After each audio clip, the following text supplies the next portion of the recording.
I think it's important that we focus on where we would like all this to end, how we want to bring this to a solution.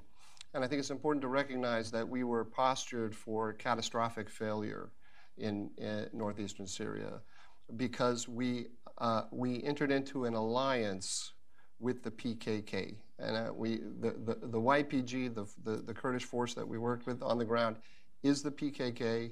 This is a terrorist organization on the State Department's terrorism list that seeks to partition Turkey between Kurds and Turks.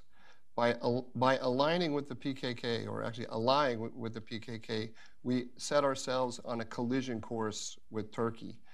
That was unwise from a humanitarian point of view, and it was extremely unwise from a strategic point of view. The strategic prize in this situation is the orientation, the international orientation of Turkey. The Turks have been telling us for years now that they don't like the fact that we are providing a power umbrella under which the PKK can build an autonomous Kurdish statelet in northeastern Syria.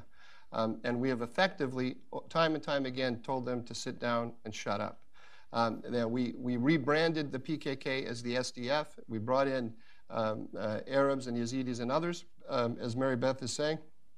But the power center of that organization always was the PKK. And we should recognize that we lied to ourselves. The Obama administration packaged this as something other than PKK. It successfully propagandized the American people in that regard, but it didn't successfully propagandize the Turks. They're enraged by it. They have been telling us time and time again that this is destroying relations with them, and we chose to ignore it. This is not a question of Erdogan, by the way. The vast majority of Turks support this operation. And that we have to, if we look at the mess that we have there now, we have to recognize that we played a major role in creating that mess.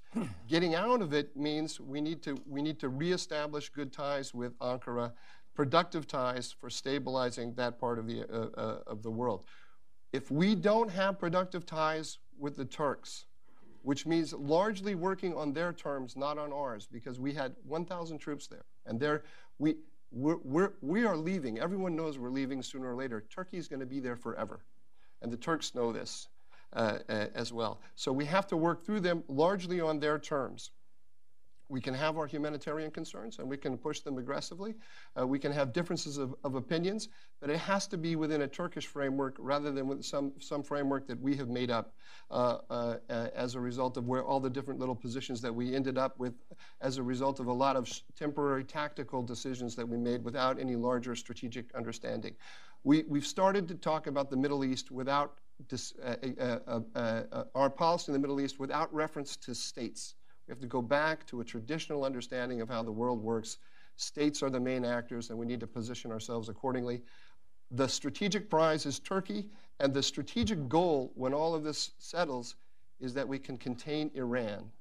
If we are in a position, which makes no strategic sense whatsoever, of ditching a major ally, a NATO ally that sits athwart Europe and Asia, where we have bases, intelligence platforms, and ability to stop the Russians through the Bosporus, a Black Sea strategic posture, an ally that worked with us in Bosnia, in Afghanistan, not to mention the Korean War and others. We're going to ditch that state for a splinter group, extremist terrorist organization that doesn't even represent the Kurds. The PKK is not the Kurds.